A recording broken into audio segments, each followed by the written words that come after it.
Hi there.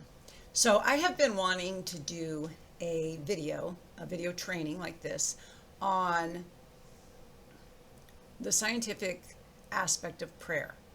And the reason I say the scientific aspect is because this works whether you're religious or not. But I do want to say that this is a book I just showed my coaching group. This is the Oxford Dictionary of World Religions. And this is a book that I've had since 1997, back when the internet was in its infancy, so we couldn't just look things up. And I studied this, and it has 8,200 religions. And you could say, well, that was 1997. I'm sure it's been updated. Really? Because as far as I know, most religions are thousands of years old. And if they're not, we may call them cults, right? So no disrespect. But I think that this book really encompasses all the main religions. And so what I was studying it for was to find similarities. Now, I don't want to talk any smack. I don't want to offend anyone at all. My opinion may not be your opinion, but don't let my opinion about organized religion shade the fact or negate the fact that what I'm talking about here today is factual. And I just want to throw that out there, that all of the religions have 7 main tenets. And I've written them down because, I know them, but I don't want to get them out of order. I really want you to understand them because it's so important. But just like with education, or just like with food being adulterated these days and poisoned, religion also has been organized basically in the United States by a bunch of old white guys, nothing personal, again, no disrespect, in a way that monetizes it. I won't even go into some of the things that I know, because I don't want to offend anyone. But just suffice it to say that organized religion is for profit. And there are certain things that are not germane to whatever holy book that you may study. The New Testament is pretty good. All religious books are good, but they've been manipulated to the followers and the people in the congregations. This is what that means, and it might not necessarily always be what that means. So I'm going to give you the lowdown and the skinny. Now, what I teach is something called metacreation, and metacreation is actually scientific prayer.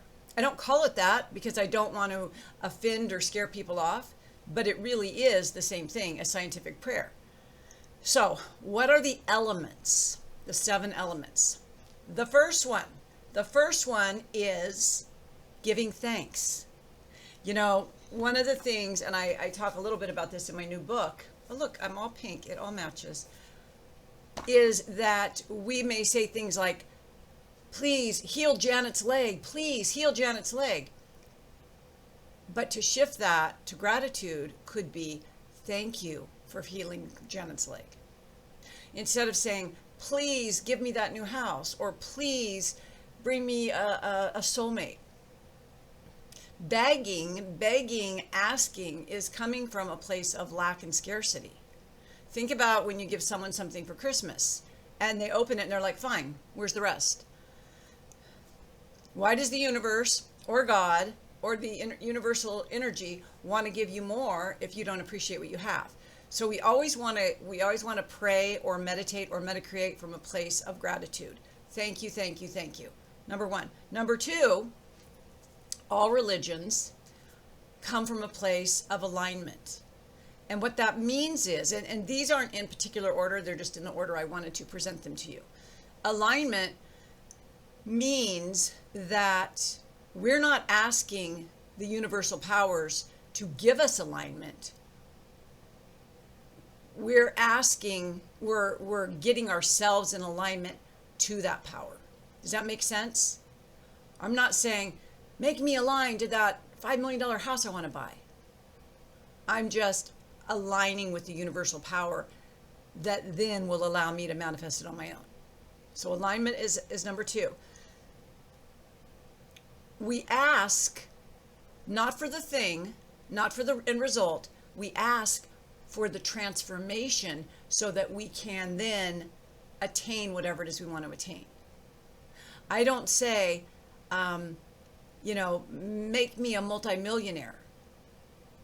I say, or I ask, help me acquire the traits, the attributes, so that I can make myself a multimillionaire.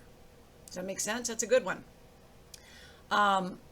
Then, believe it or not, and I thought this was just metaphysics, but it's not, and it is in the New Testament as well, but it's holding the feeling of already having. That's very, very metaphysical. Neville Goddard taught it all the time. Act as if the wish is fulfilled, feel as if the wish is fulfilled. In the Bible, it's the kingdom of heaven is within. There's lots of little sayings in the New Testament that kind of support this. But feel that feeling of already having it, like you already have it. And then the last one is that we surrender. And surrendering isn't about, let's say, for example, you want a new house. It's not about saying, I surrender, I don't want the new house anymore. It's about saying, I've done all the work. I've aligned with the universal power. I've felt that I already have it. I've given thanks for already having it. And now I'm going to surrender. Surrender is not about saying, white flag, I give up. It's about saying, I know there are forces way greater than me at work on my behalf right now, and I trust them. So I'm going to go about my merry way as if I'm going to have that new house before I know it. But also, one of the old sayings of monks is pray, but move your feet. And I think that a lot of people mistake this when they say, oh, have faith, trust God. You don't get to just sit there and munch on, Cool Ranch Doritos watching the new Frankenstein movie, which was fabulous, by the way, and just say, okay, it's coming to me. Either God or the universe or some mysterious force is going to bring it to me. You've got to do your half. And that is, you open the order by doing these other things. You've opened the order. But now you've got to seal the deal by taking steps towards it. So, for example, if it is a big $5 million mansion that you want, have you talked to a real estate agent? Have you spoken with a lender? Are you touring houses in the area that you want to live? You've got to take action towards it. Now, I want to be really clear, especially with that last example. If you want to manifest a $5 million house, it is entirely possible. But in order for manifestations and scientific prayer to work, and when I say work, it's always working, but to give you what you want, you have to be all in. And most of us, if we don't have what we want right now, there's a subconscious, unconscious part of ourselves who wants something different. So, and I always talk about nervous system. So, for example, if you say, this $5 million house, I'm going to use scientific prayer, I'm going to align with the universal forces, I'm going to give gratitude, I'm going to ask for the transformation so that I can be the person that has a $5 million house, and then I'm going to surrender and trust. And then I'm going to seal the deal by taking action towards it. That's all well and good, but 95% of your thinking is unconscious and subconscious. And if that part of you feels like, 1, you're not good enough to have that big house, 2, people like us don't deserve those big houses, 3, there are just no big houses around, whatever it is, that's like David and Goliath, because the unconscious part of you is running your life. This is why in my coaching, and even if I just do a single session with someone to help them really, hone in on what is the thing that's holding them back. And they'll come to me and they'll go, okay, I just want one session, let's do this. But then they can't tell me what it is they want. So I'm like, no, you really need 3 sessions.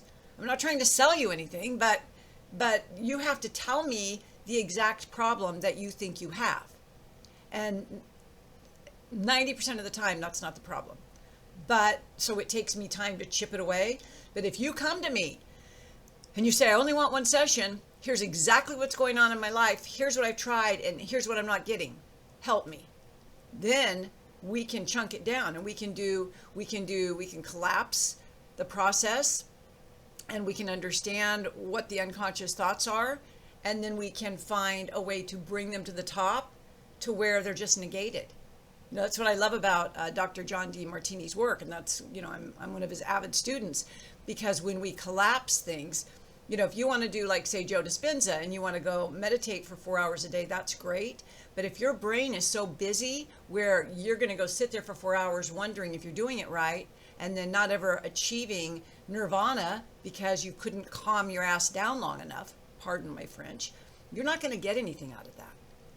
And I think a lot of people will, that I have talked to several people who have gone to one of Joe's retreats, and are like, it was just so hard, I couldn't do it, because they weren't ready for that level. Okay, they weren't ready to just go and surrender and lay down or sit up and meditate for 4 hours, 3-4 hours at a time. It takes a lot to do that. And in my area, I usually work with entrepreneurs and salespeople, and they're already high beta brainwave, overactive nervous system. There's no way in heck they can do that. So we've got to start from that peaceful persona. Does that make sense? Anyway, what I was saying is we do the collapse work, and we even out your perceptions, because the only thing holding you back, I just told you the seven keys, and I added the 8th one, which is to take action towards it. But those are the 7 tenets of all, remember this big book, of all world religions. Isn't that a little coincidental if it's not true? It may look different to say, I'm Christian, I'm Jewish, I'm Islamic, I'm Hindu. But isn't it interesting that when we didn't even have internet, that all these religions, these big, huge religions from across countries where there was no phone connection, no fax, were all teaching the same thing? Come on, right? This is truth. This is truth. Science is catching up, but this is truth. So if we're doing all of those things and we're not getting the results we want, we have to go back to what I just said. Is our minds so occupied? And here's why that's true. We look at everything outside of us and we're like, well, I could be peaceful if not for him, that situation, and what she said. Otherwise, I could be peaceful. Come on, let's get real. It's your unconscious thinking and your misperceptions, like you perceive something wrong, because there's good and bad in everything. It's your misperceptions that is causing you to react to what she said, he did, and they want. And so it's triggering you unconsciously. You don't know why. You think it's just because what she said bugged you, but it's not. It's because somewhere inside of you, there's a trigger that's saying, this isn't fair, I can never have what I want, yada, yada, yada, yada. And I'm here to tell you, you cannot come from a peaceful foundation for scientific prayer or metacreation, manifestation, if that's going on inside of you. We have to stop allowing our external reality to dictate our internal reality. Whatever's going on in your inner landscape is always going to be expressed and projected and reflected back to you. So it's time to stop blaming all of that. And the best way you can do that is to EFT or work with an EFT practitioner to bring it out, to journal deeply. And I don't mean journal like, oh, she was so mean when she did that. Fine. Journaling is about you. It's about, why did I react like that? When did I have a different feeling or a similar feeling to that? It's about going deep inside. That's what journaling is. It's about meditating and finding peace within yourself. And consciously, it's about understanding and doing this different varieties of collapse work and questions and, you know, all of this stuff in your journal. So when you can get that inner peace, then you do those 7 steps. And manifestation, it's like this beautiful synchronicity where you can say, wow, this is amazing. And then when it doesn't happen the way that you think it should happen, you recognize that the 7th thing was trust and let go. So I'm doing all the work. I'm peaceful. I'm envisioning it. I'm giving gratitude. I'm aligning myself to the universal energy, and I'm thinking about how I can be the kind of person who already has that thing, and I'm giving gratitude and feeling good, blah, blah, blah. And then it's not happening. That's one of the keys. Are you really trusting and surrendering? That's what faith is. Are you trusting and surrendering? Because the first thing that happens, and you're like, well, I used scientific prayer and I didn't get what I wanted. Well, if you're saying that, it means you're not doing the last step, or the second to the last step, which is trusting and surrendering. Trusting and surrendering means you're going to be okay if it comes to you in a different form and in a different way. That's the whole point of surrender and trust. You think you want one thing, but maybe, just maybe, there's something else that's better for you. The alternative is, and I want to be really clear on this, if you don't get the thing that you wanted, then I always say go back to square one, because oftentimes, more often than not, in the people I've worked with, and I worked with, thousands of people, if you combine workshops and readers and all of this, more often than not, it's that they think they came from a place of inner peace, but there was still something in their unconscious saying, you don't get that, you can't have that. Okay? So this part is a really important component. But now you have the steps. To reiterate, we want to give gratitude, find alignment with whatever energy we're working through, find alignment with the thing that you want to create or the situation you want to create, give thanks, expect it, and then take action towards it. Okay, so hopefully you found this helpful. Let me know. There's links below for my new book, as well as if you want to set up a time to chat and have an appointment with me.